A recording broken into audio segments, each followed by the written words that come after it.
चिड़िया का बेटा कुकू जग्गू के घर खेलने आता है। जग्गू की मम्मा ने अपने बेटे के लिए नूडल्स बनाई थी। जग्गू कौवा बैठा नूडल्स खा रहा था। जग्गू, ये नूडल्स तो बहुत स्वादिष्ट होंगे। हाँ, ये लो, एक चम्मच लगा लो। जग्गू थोड़ी सी नूडल्स कुकू को देता है। कुकू, तुम भी अपनी मम्मा से नूडल्स खाने की जिद करना। आंटी, मगर मेरी मम्मा के पास तो इतने पैसे ही नहीं होते कि मुझे नूडल्स बना कर दे। बच्चे जब रोते हैं, जिद करते हैं, तो माँ बाप कोई ना कोई जुगाड़ लगा ही लेते हैं। कुकू बच्चा था, वो गोरी कौवी की बात पर पक्का हो जाता है और अपने घर चला जाता है। जग्गू, जग्गू, अब देखना चिड़िया का बच्चा घर जाकर अपनी माँ को कितना तंग करेगा। मुझे नूडल्स खानी है, मैं दाना नहीं खाऊंगा, नहीं खाऊंगा। बेटा कुकू, मेरे पास पैसे नहीं है, मान जाओ। बेटा, ये मकई का दाना खा लो, मैं बहुत मेहनत से लाई हूँ। मुझे नहीं खाना ये मकई का दाना। बेटा, मैं सारा दिन आपके लिए काम करती हूँ और आप हो कि कभी किसी बात पर मुझे तंग करते हो।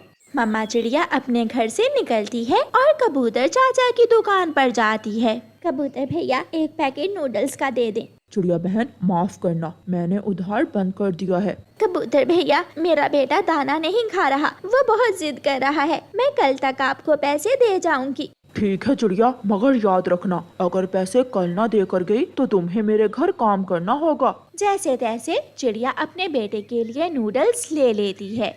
कुकू नूडल्स खाकर बहुत खुश होता है। वो ये नहीं जानता था कि उसकी मम्मा कैसे उसके लिए नूडल्स लाई हैं। आंटी गौरी ठीक ही कहती है, मम्मा ने कोई जुगाड़ लगाकर मुझे नूडल्स ला ही दी। कुकू, ये चाबी वाली गाड़ी है, मैं आज ही अपने बेटे जग्गू के लिए लाई हूँ। आंटी, थोड़ी देर मैं भी इस गाड़ी से खेल लूं? ना ना, मैं अपनी गाड़ी किसी को नहीं दूंगा। आज फिर अपनी माँ से जाकर जिद करना, देखना तुम्हारी माँ तुम्हें भी ला देगी। जैसे कल मम्मा मेरे लिए नूडल्स ले आई थी, मैं ऐसा ही करूँगा। जब मम्मा चिड़िया घर आती है तो कुकू जोरों से रोने लगता है। मुझे गाड़ी लेनी है, मुझे चाबी वाली गाड़ी लेनी है। बेटा, वो चाबी वाली गाड़ी तो पूरे 200 रुपए की आती है, मैं कहाँ से ला कर दूँ आपको? सबके पास है, गौरी आंटी ने भी। ये क्या, तुम हर वक्त गोरी आंटी लगाए रखते हो? बेटा, वो जानबूझकर तुम्हारे मुंह में ऐसी बातें देती है ताकि तुम अपनी मम्मा को परेशान करो। गौरी आंटी बहुत अच्छी है, काश मेरी मम्मा भी गौरी आंटी होती। आप जाइए, मैं नहीं बोलता आपसे।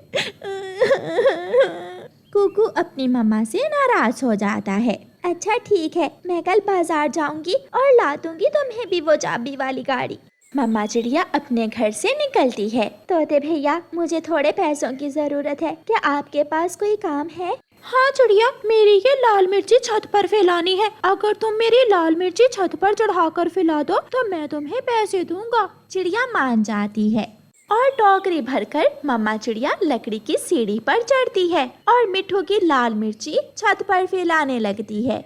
कुकू भी हर रोज की तरह खेलने के लिए जग्गू के घर जाता है। अभी कुकू घर से बाहर ही था कि उसे गोरी आंटी की आवाज सुनाई देती है। जग्गू, देखना, मैं कुकू को इतना बिगाड़ दूंगी कि तंग आकर एक न एक दिन उसकी माँ मर जाएगी और फिर कुकू के घर पर हम कब्जा कर लेंगे। मम्मा मम्मा, कल भी वो बहुत रोया घर जाकर, उसने तो अपनी मम्मा को गंदी भी कहा था। वो रो रो कर अपनी मम्मा से चाबी वाली गाड़ी मांग रहा था। कुकू ये सब सुनकर रोने लग जाता है।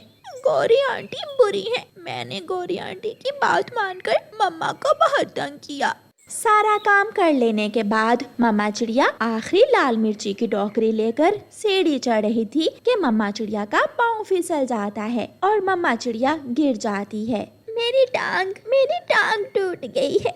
किसी न किसी तरह तोता चिड़िया को उसके घर तक पहुंचा देता है। कुकू अपनी मम्मा की टांग पर पट्टी बंधी हुई देखकर रोने लग जाता है। मम्मा, आपकी टांग पर क्या हुआ है? मैं ठीक हूँ बेटा, आप मुझसे नाराज न होना। मैंने आपकी चाबी वाली गाड़ी लेने के लिए पैसे बना लिए हैं। मिट्ठू वो चाबी वाली गाड़ी लेकर आने ही वाला होगा।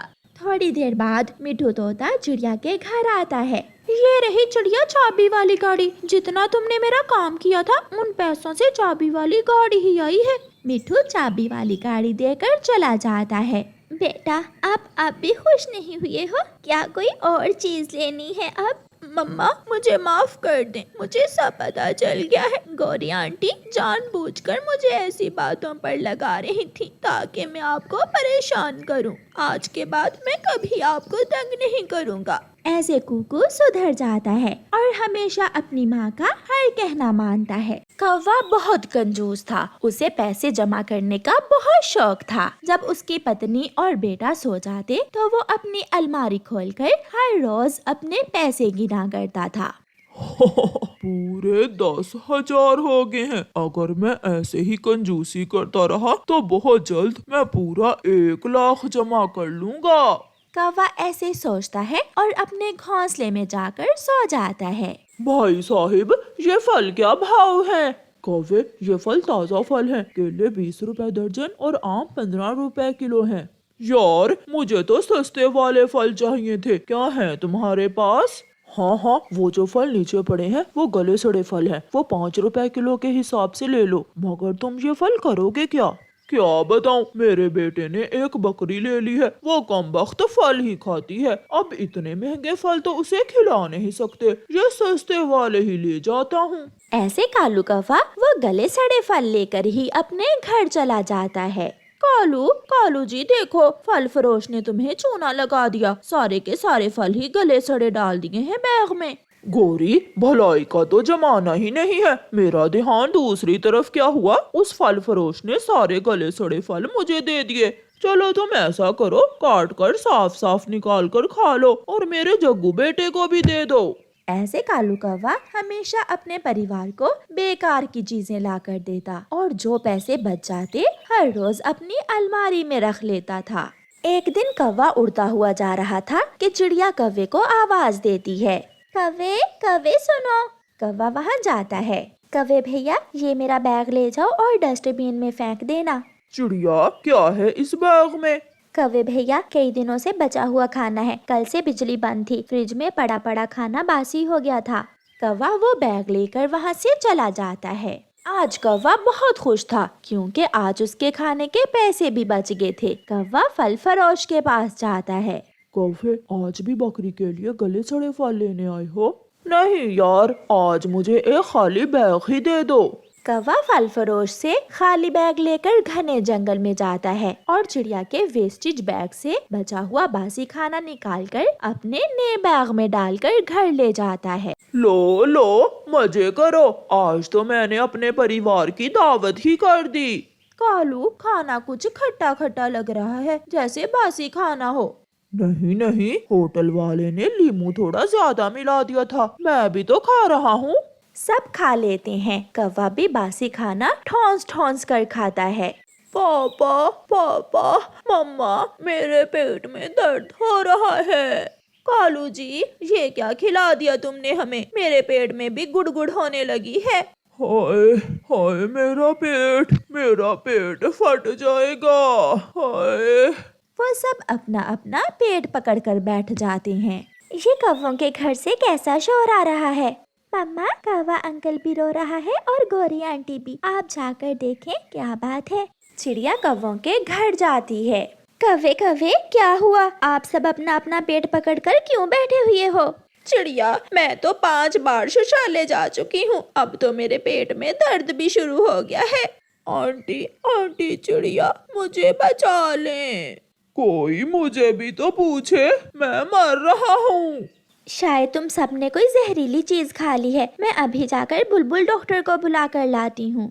चिड़िया जल्दी से उड़ती है और घने जंगल में बुलबुल डॉक्टर के पास जाती है। बुलबुल, जल्दी चलो, कौवों का सारा परिवार मर रहा है, उन्हें बचा लो। उन्होंने खाया क्या है? ये तो मैं नहीं जानती, आप जाकर देख लें। बुलबुल अपना बॉक्स उठाती है और चिड़िया के साथ जाती है। मैं इन्हें क्या दवा दूं? पहले बताओ, तुमने खाया क्या है? कौवा तो चुप रहता है। वो कैसे बताता कि उसने तो अपने परिवार को बासी खाना खिलाया है। बुलबुल, कालू आज बाहर से खाना लाया था। उस खाने में लींबू ज्यादा था, बस वही खाना खाया है और सबके पेट में दर्द शुरू हो गया है। मगर लींबू वाले खाने से ऐसा नहीं होता। मुझे माफ करना, मैं आपको कोई दवा नहीं दे सकती। ऐसा कहते हुए बुलबुल जब जाने लगती है तो कौवा बोलता है, बुलबुल बुलबुल बासी, मैंने सबको बासी खाना खिलाया है। चिड़िया, जो खाना तुमने मुझे डस्टबिन में डालने के लिए दिया था, मैं वो खाना घर ले आया था। हाय, मैं मर गई। कालू, वो खाना तो पूरी तरह खराब हो गया था। इतना बड़ा जुल्म, और वो भी अपने ही परिवार के साथ। कालू के बच्चे, तुझे तो मैं बाद में देखूंगी। एक एक टीका लगेगा सबके, और दवा भी। कुल मिलाकर 5,000 रुपए बनेंगे। क्या इतने पैसे हैं कालू तुम्हारे पास? जो पैसे कालू ने कंजूसी करके जमा किए थे, वही पैसे कौवा निकाल कर बुलबुल को दे देता है। बुलबुल बुलबुल, ये लो पैसे और हमें बचा लो। आज के बाद मैं कभी कंजूसी नहीं करूँगा। फिर बुलबुल सबको दवा देती है। कौवे, जितने पैसों की तुमने दवा ली है, उतने पैसे तो अच्छे खाने पर भी नहीं लगते। अब देखा तुमने कंजूसी करने की सजा। फिर कौवा सबके सामने बहुत शर्मिंदा होता है और अपनी पत्नी और बेटे से आइंदा कंजूसी ना करने का वादा करता है। प्यारे दोस्तों, इस कहानी को लाइक, अपने दोस्तों के साथ शेयर और चैनल को सब्सक्राइब करना बिल्कुल मत भूलना। आपका धन्यवाद।